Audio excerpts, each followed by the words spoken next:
Dá uma olhada nessa bandeira.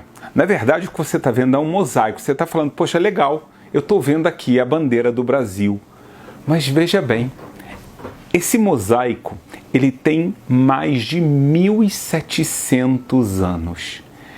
Não somente isso, ele foi feito pelos descendentes dos fenícios. Vocês sabem quem eram os fenícios? Os fenícios é aquele povo que você lê na Bíblia, os cananeus, aqueles que viviam na terra de Canaã, a terra de Israel. Agora você vai se perguntar, mas calma aí, como é que pode ser que os cananeus fizeram a bandeira do Brasil há mais de 1.700 anos? Ou será que a bandeira do Brasil ela foi inspirada numa bandeira feita pelos cananeus? Qual a relação disso? Mais uma pergunta, será que, na verdade, as origens bíblicas do Brasil, relacionados a Israel, relacionado aos cananeus, aos fenícios, é muito maior do que você jamais imaginou? Vamos tentar entender um pouquinho melhor essa história.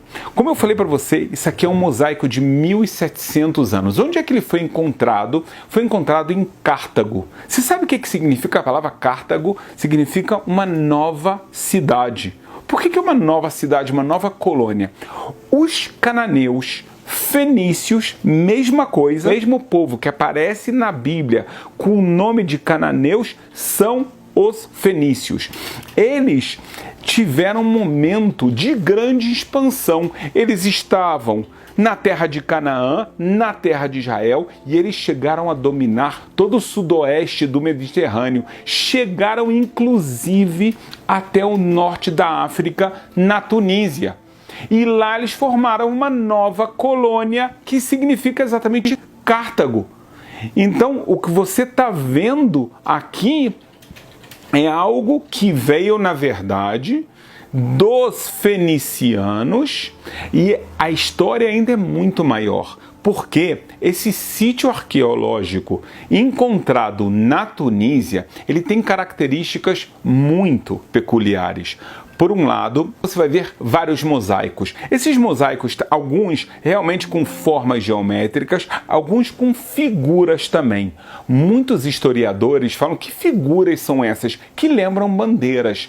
Então eles afirmam que, na verdade, isso aqui são lugares conquistados ou com uma relação muito próximos que os fenicianos tinham, que eles dominaram lugares ou tinham essa proximidade, e uma forma de homenagear isso foi fazendo esses mosaicos. Esses mosaicos é de uma época que os romanos, eles já estavam em Cartago, já estavam dominando os fenicianos. Então, a maioria dos historiadores ou arqueólogos afirmam que isso que você está vendo pode ter entre 1.700 anos até mais de 2.000 anos, ou seja, um ano antes da Era Comum. Mas, outra vez, como é que isso foi acontecer? E mais, se você olhar o terreno, é um terreno de 9 por 12 metros, cheio dessas figuras geométricas que, como eu falei, parecem ser bandeiras homenageando nações ou lugares conquistados. Mas se você olhar esse mosaico específico, que representa igualzinho no formato, nas cores, nessas formas geométricas, a bandeira do Brasil, ele aparece maior que os outros. E uma outra curiosidade, afastado dos outros. Ele é muito maior e ele está afastado. Será que isso não significa que os cananeus estiveram no Brasil antes de Pedro Álvares Cabral? E, na verdade, eles estariam demonstrando que eles estiveram nesse mesmo lugar, no Brasil. E a gente vai ver se eles estiveram no Brasil e a influência que isso teve até mesmo no reinado de Salomão, no Grande Templo. A gente já vai ver isso. Só que antes eu tenho que ter uma pergunta que você está se fazendo. Mas calma aí. A bandeira do Brasil, ela foi criada em 1890, quando D. Pedro I e José Bonifácio, eles pediram para Debré, um francês que era o maior especialista em fazer bandeiras, ou talvez a pessoa mais conhecida, mais importante no mundo disso, que fizesse a bandeira do Brasil. A bandeira do Brasil, quando você olha ela está baseada na bandeira do Império, e aí depois ela foi modificada em 1890, como a gente falou, por Debré, e ela virou a bandeira atual. Mas então, será uma simples coincidência o que você viu nos fenicianos há mais de 1700 anos e a bandeira de Debré? Vamos tentar então só entender um pouquinho melhor a história e ver que talvez os cananeus estiveram aqui no Brasil. E o que eu estou falando, na verdade, um grande historiador, que foi uma das pessoas que mais escreveu sobre os fenícios, falou. Eu estou falando de Ludwig Schwenhager. Você pode ver livros em português que foram traduzidos, tá? Que ele fez. O que ele diz? Se você olha a história dos cananeus, dos fenícios, você vê que eles estavam em muita expansão. A Bíblia cita eles, é claro, muitas vezes. Uma das citações bíblicas foram os acordos que eles fizeram com o rei Davi e com o rei Salomão. Eles eram exímios navegadores, eles tinham então as suas cidades, eles estavam crescendo cada vez mais e eles não queriam guerra com grandes potências, tá? Porque não queriam perder parte disso. Para eles era mais importante manter o comércio, mesmo pagando imposto, do que fazer algumas aventuras militares que podiam acabar saindo muito mal. Não quer dizer que eles não fizeram guerras, mas eles se especializaram em algumas áreas. Uma delas é a navegação, a outra é o comércio de algumas coisas especiais e ainda mais. Sabe por que a gente sabe ainda mais? Porque eu acabei de te falar que eles fizeram um acordo com o rei Davi. A Bíblia conta pra gente em Samuel que o rei Davi fez esse acordo, sabe com quem? Com Hirão, que era o rei da cidade de Tiro, a cidade, a capital dos fenícios, que a Bíblia chama de cananeus. E o que eles fizeram então? Construíram a casa, o palácio do rei Davi. Quando o rei Davi faleceu, então Salomão já conhecia Hirão, fez o mesmo acordo, só que Salomão fala, eu não preciso de uma casa agora só para mim, eu preciso construir o templo de Deus. Para isso eu preciso da sua madeira e eu preciso de um ouro especial que eu acho que vocês têm. Então, Hirão aceita a proposta. Ele leva realmente cedros para Israel. A Bíblia até conta como foram levados os cedros, os pagamentos e tudo mais. E ela fala de um ouro especial, que era um ouro de Ofir, que os arqueólogos falam que estava no primeiro templo de Jerusalém, no templo de Salomão, mas é um ouro que vem de terras muito distantes. E a Bíblia fala, quem é que trouxe esse ouro para Salomão?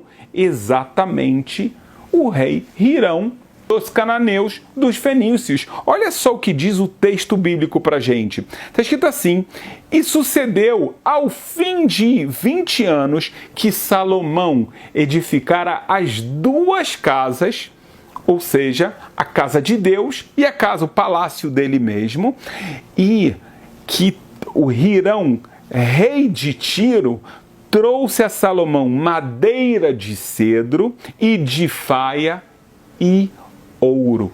Só que a gente sabe que esse ouro era um ouro especial. Existiam alguns ouros no grande templo. E um desses ouros é chamado o ouro de Ofir, que não é um ouro que se encontra normalmente no Oriente Médio, nem no norte da África. Então, da onde veio esse ouro?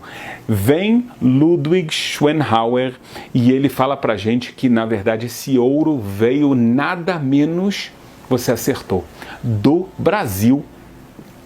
Na verdade, ele diz que os cananeus estiveram no Brasil e ele traz vários tipos de prova e ele encontrou uma terra enorme, gigante, com muitas riquezas e de lá ele trouxe o ouro de Ofir até o templo de Salomão. Mais ainda, tem pessoas que acreditam até que, se você olha a Pedra da Gávea no Rio de Janeiro, uma das pedras mais famosas que existem no Brasil todo, até porque realmente ela é muito peculiar, você vê no alto da Pedra da Gávea que ela parece ter umas espécies de inscrições. Tem pessoas que falam que não é inscrição nenhuma, é simplesmente a erosão. Mas alguns estudiosos falam não, exatamente é a escrita fenícia, e de acordo com esses arqueólogos, historiadores, o que está escrito lá é exatamente o nome de Hirão com o nome do pai dele, o que seria então mais uma prova que os fenícios estiveram aqui. E aí você junta, calma aí, e essa bandeira? Essa bandeira então seria o sinal de que eles estiveram num lugar muito grande, muito maior do que eles conheciam até então. Uma terra de uma imensidão muito grande, muito fértil, e essa foi a forma deles de fazer um mosaico maior do que os outros e afastado de todo o terreno de 9 por 12, onde estão todos os outros mosaicos. Seria isso coincidência ou não? De acordo com essa teoria que eu falei para vocês, que um dos principais historiadores, estudiosos, foi esse Ludwig Schwenhauer, isso significa que, na verdade, a influência bíblica, a influência dos cananeus na colonização do Brasil, ela começou muito antes e ela é muito mais profunda e enraizada. Muitas pessoas perguntam no Brasil, mas por que o brasileiro é tão ligado à Bíblia? Ele gosta tanto da terra de Israel, tem tanta essa ligação. Será que esse é o motivo? Outras pessoas falam que não tem nada a ver. Na verdade, Debré, quando ele fez a bandeira do Brasil, ele não se inspirou nos fenícios, em Cartago, e nada a ver com isso. Ele pegou, na verdade, figuras que eram já utilizadas na Revolução Francesa, em batalhas de Napoleão e assim por diante, e a partir disso ele fez a bandeira do Brasil, que calhou ser quase igual, quase idêntica ao que a gente encontra em Cartago. Então, de acordo com a teoria que Debré fez isso e não levou em conta os fenícios, então fala que realmente não houve nenhuma ligação da terra de Canaã, da terra de Israel e os seus moradores com o Brasil. Por outro lado, há um viés arqueológico histórico que afirma que, na verdade, o Brasil teve uma influência muito grande e não é à toa que a gente sente essa influência até o dia de hoje. A verdade, a gente não tem como saber exatamente, mas não deixa de ser um fato muito curioso, e a gente acaba ganhando um ensinamento bíblico também que foi também muito interessante, que a gente vê essa relação que havia entre os fenícios e os cananeus, que chegaram a ajudar na construção no grande templo de Salomão. Então eles tiveram uma importância grande até a nível espiritual, apesar de que eles eram, no final das contas, um povo pagão. Também construíram, por exemplo, ajudaram a construir o templo de Zeus e outros templos de idolatria. Mas fica então uma questão muito interessante que só o tempo dirá realmente qual a verdade.